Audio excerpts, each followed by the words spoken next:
Assalamualaikum warahmatullahi wabarakatuh. Bismillahirrahmanirrahim. Alhamdulillahi rabbil alamin. Alhamdulillahilladzi hadana lihadza wa ma kunna linahtadiya laula an hadana Allah. Asyhadu an la ilaha illallah wahdahu la syarika lah wa asyhadu anna sayyidana Muhammadan abduhu wa rasuluh. Allahumma salli wa sallim wa barik wa karrim ala habibina al-Mustafa wa ala alihi wa sahbihi wa man tabi'ahum bi ihsanin ila yaumiddin. Amma ba'du fa ya ibadallah ittaqullah usikum wa nafsi bitaqwallahi faqad faza man ittaqa. Yang bahagia Dr. Mazlan selaku pengurusi majlis, mak puan dan keluarga, tuan-tuan guru, puan-puan hajjah, sidang hadirin dan hadirat yang dirahmati oleh Allah Subhanahu wa taala sekalian. Alhamdulillah, syukur kita kepada Allah Subhanahu wa taala kerana hari yang kita tunggu-tunggukan, yaitu hari yang penuh barakah dan bulan yang penuh keberkatan ini telah pun tiba. Alhamdulillah juga kerana Allah Subhanahu wa taala panjangkan usia kita dan Allah taala pilih di kalangan kita yang sempat bertemu dengan Ramadan pada tahun ini, tuan-tuan dan puan sekalian. Itu juga satu nikmat yang besar daripada Allah Subhanahu wa taala yang patut disyukuri. Sedang hadirin dan hadirat yang dirahmati oleh Allah Subhanahu wa taala, Nabi kita Muhammad sallallahu alaihi wasallam, insan yang terpilih yang Allah Subhanahu wa taala pilih dia sebagai nabi dan rasul, yang mempunyai sifat amat penyayang dan amat kasih sayang kepada umat-umat dia, mengatasi kasih sayang dia kepada keluarga dia. Jadi inilah seorang manusia yang istimewa, yang hari-hari baginda sallallahu alaihi wasallam memikirkan tentang keadaan umat dia, sesuatu yang lebih baik untuk umat dia. Jadi tentang Ramadan ini, tuan-tuan dan puan sekalian, masuk bulan Rejab lagi, Rasulullah sallallahu alaihi wasallam telah menggemarkan para sahabat tentang akan kehadiran Ramadan. Jadi uslub ini dipanggil oleh para ulama sebagai uslubut tashwiq, yang digunakan oleh Nabi kita sallallahu alaihi wasallam. Maknanya Nabi menggunakan uslub ini kepada para sahabat, yang saya sebut sebagai uslub at-tashwiq, pendekatan untuk supaya para sahabat begitu berminat, begitu tertarik perhatian. Kenapa Nabi SAW sejak daripada Rejab lagi telah berdoa, sebagaimana disebut oleh Dr. Mazlan tadi, sejak daripada Rejab, Allahumma barik lana fi Rajab wa Sya'bana wa ballighna Ramadan. Ya Allah, ya Tuhan kami, berkatkanlah kami pada bulan Rajab dan pada bulan Sya'ban, wa ballighna, dan sampaikan kami ke bulan Ramadan. Jadi sahabat daripada bulan Rejab lagi dah teruja dengan kehadiran Ramadan. Kenapa? Kerana pendekatan yang digunakan oleh Nabi kita sallallahu alaihi wasallam itu, kita final countdown kita bola kan, kira lah hari demi hari demi hari demi hari, tapi final countdown kita bukan Ramadan. Itu masalah kita kan. Dia tak kira, tak masuk dalam kalender pun, tak masuk dalam diary pun. Lagi 30 hari Ramadan, lagi 20 hari.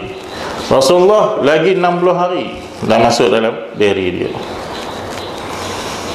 Jadi sahabat juga tentulah tertanya-tanya tuan-tuan dan puan-puan, kenapa Ramadan ini begitu istimewa. Dan alhamdulillah kita telah mendapat maklumat daripada Nabi SAW sendiri, dan juga daripada para sahabat dan para ulama tentang keistimewaan Ramadan. Tetapi para sahabat lebih teruja untuk menyambut Ramadan. Dan ada di kalangan kita tuan-tuan dan puan-puan, Ramadan datang dan berlalu, dia seperti biasa sahaja. Yang ni yang rugi. Datangnya Ramadan dan berlalunya Ramadan, tak ada apa. Dan Rasulullah bagi tahu kepada kita tuan-tuan, sangat-sangat rugi mana-mana orang yang datangnya Ramadan dan berlalunya Ramadan dan dia tidak mendapat keampunan daripada Allah Subhanahu wa taala. Orang yang paling rugi dalam kehidupan dia, tuan-tuan dan puan-puan sekalian.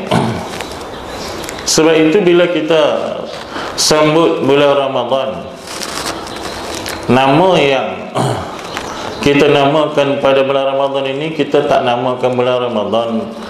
Bulan Ramadan tu nama bulan tersebut. Kita namakan dia bulan ibadah.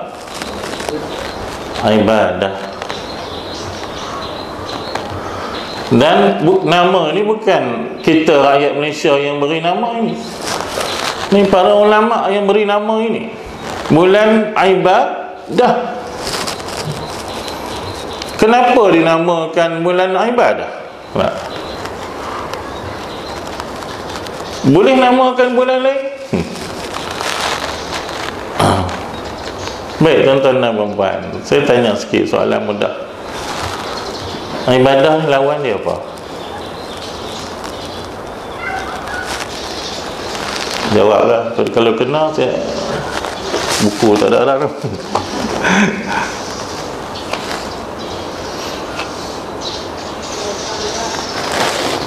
Ya. Ibadah ni lawan dia apa? Malam lawan dia siang. Putih lawan dia hitam. Pah lawan dia UMNO. Maaf melawak. Ibadah lawan dia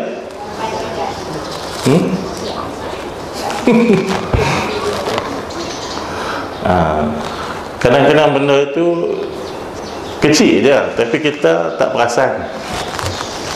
Ibadah lawan dia adah. Ini istilah agama. Kalau istilah lain ni jangan kira lah tuan-tuan dan puan-puan. Bulan ibadat bukan bulan adat. Ibadat lawan dia adat. Sebab tu dalam kehidupan kita ada dua perkara yang akan kita lakukan. Sama ada perkara adat atau perkara ibadat. Jadi dalam bulan Ramadan ini Nabi nak supaya kita tumpukan kepada ibadat, bukan kepada adat. Kita kena faham maknanya konsep yang Rasulullah SAW tekankan kepada kita tentang bulan Ramadan. Kerana keistimewaan yang Allah Ta'ala sediakan kepada bulan Ramadan ini kepada orang yang beribadah, bukan beradah. Nah, jadi tuan-tuan dan puan sekalian, Imam Al-Ghazali rahimahullah ta'ala dalam kitab dia Ihya Ulumuddin, dia bezakan, bezakan yang mana ibadah, yang mana adah. Kalau tuan-tuan nak lebih kenal apa dia ibadah dan apa dia adah, rujuk Ihya Ulumuddin.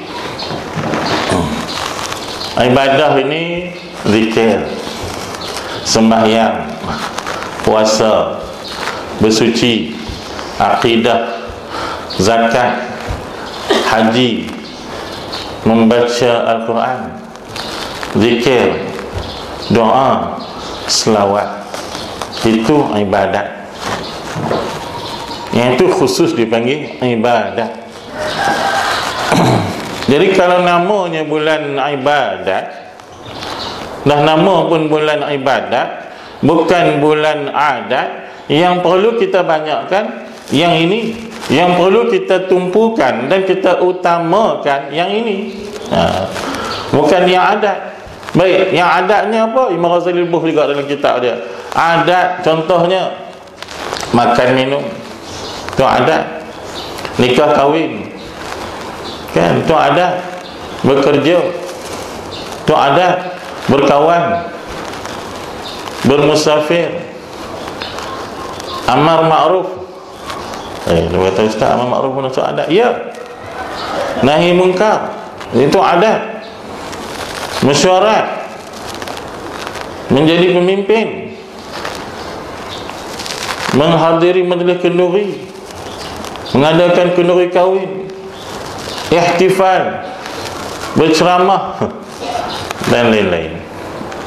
Itu adat. Jadi sekarang kita mulai pada hari ini 1 Ramadan. Indonesia puasa kemarin, Indonesia puasa 1. Tak apalah, siapa nak puasa 1 di Indonesia. Kita puasa Ahad. Hari ini bermula 1 Ramadan, bermulalah hari pertama kita menempuh bulan ibadat.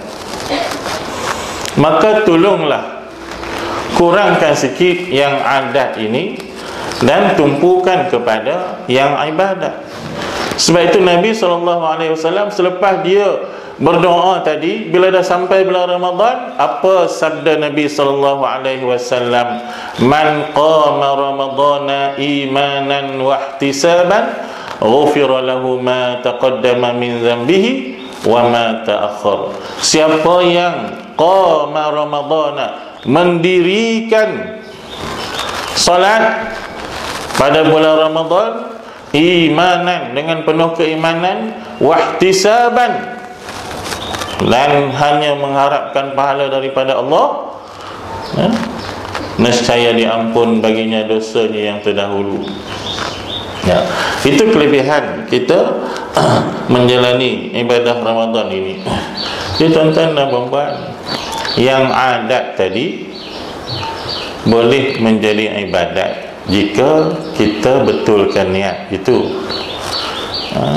Memanglah kan, yang adat tadi memang boleh jadi ibadat, tetapi kalau kita luruskan niat dia. Tapi dia tak terus menjadi ibadat. Tak sama macam yang saya sebut tadi, tilawah Quran, zikir, selawat, istighfar, sembahyang, puasa, itu memang ibadat. Itu memang ibadat yang dinamakan khususiyah.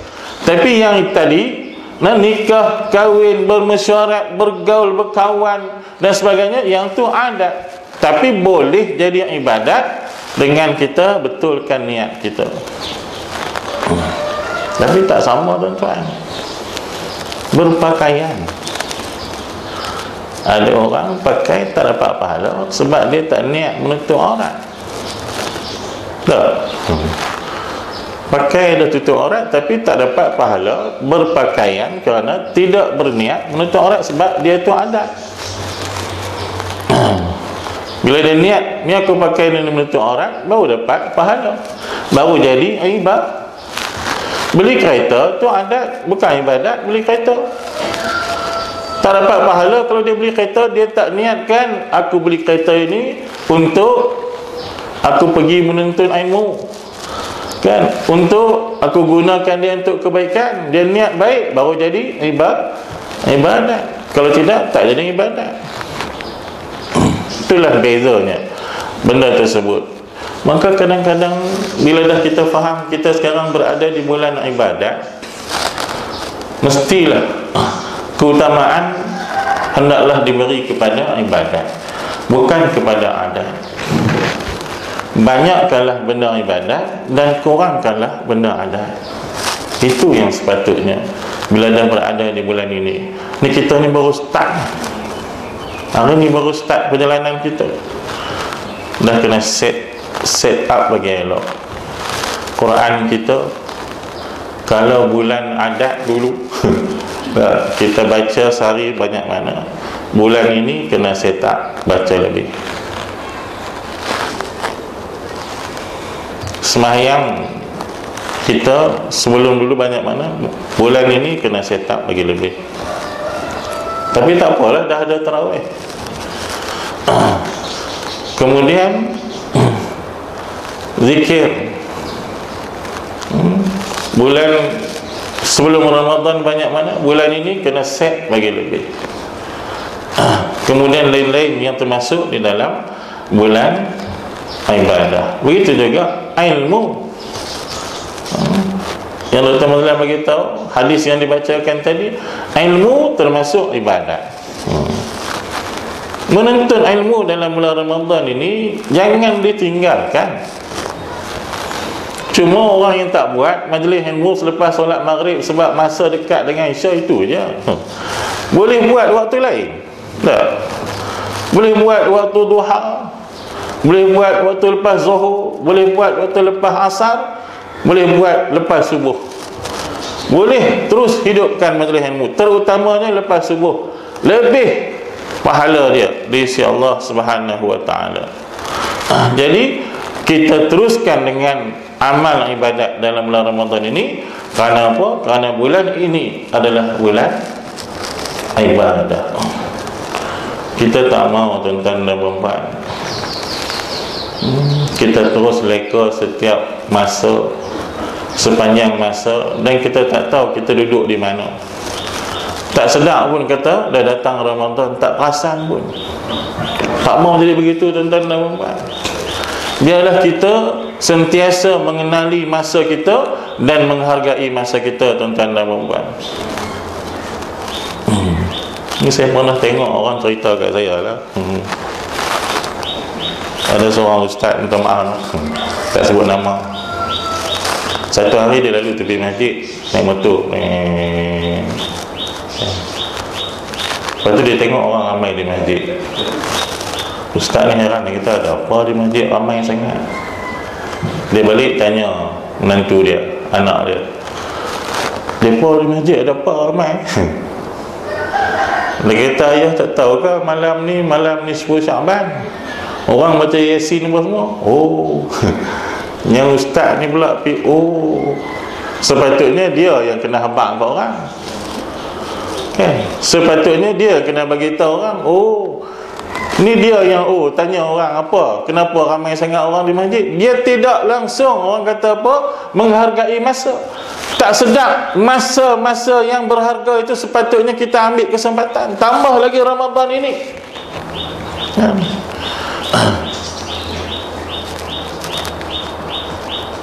Mesti kita sebut tadi, awwaluha rahmah, awsatuha maghfirah, wa akhiruha itqum minan nar.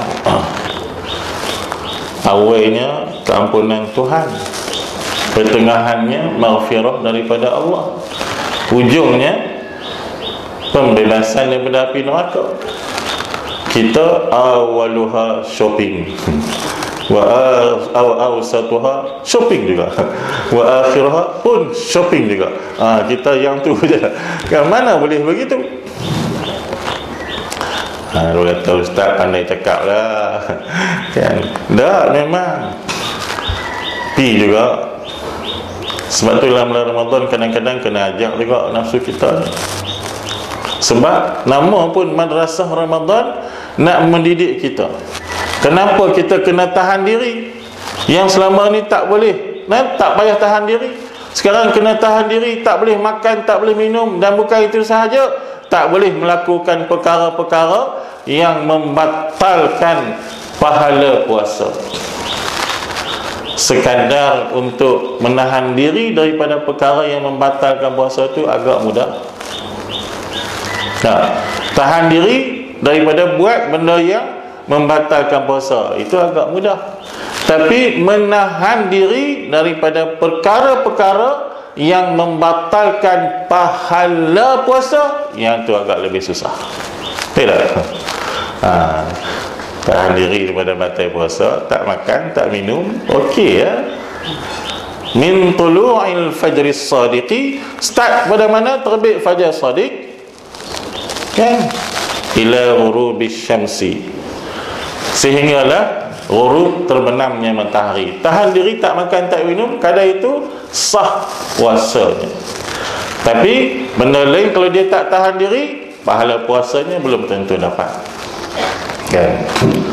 Rubba sha'imin laisa lahu min siyamihi illa al-ju' wal 'atash, kata Nabi. Rubba, apa makna rubba? Kadang-kadang, tapi rubba ni kata para ulama boleh jadi ramai, boleh jadi sikit. Rubba, kadangnya orang yang berpuasa itu, kata Nabi, laisa lahu min siyamihi, tidak ada apa habuan pun daripada puasanya, illal ju', melainkan semata-mata dia dapat lapar dan dia dapat dahaga saja. Pahala tak ada. Kita minta berlindung daripada puasa jenis ini, tuan-tuan dan puan-puan sekalian.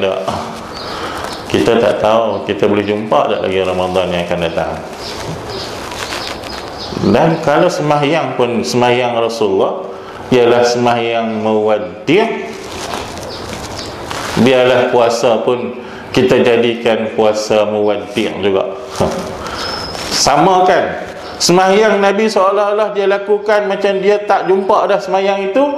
Kita pun biarlah Ramadan kita tahun ini kita anggap seolah Ramadan terakhir untuk kita, biar kita buat dan kita laksanakan tuntutan-tuntutan dia dengan lebih baik dan sempurna, tuan-tuan dan puan. Belum tentu kita akan bertemu dengan Ramadan yang akan datang.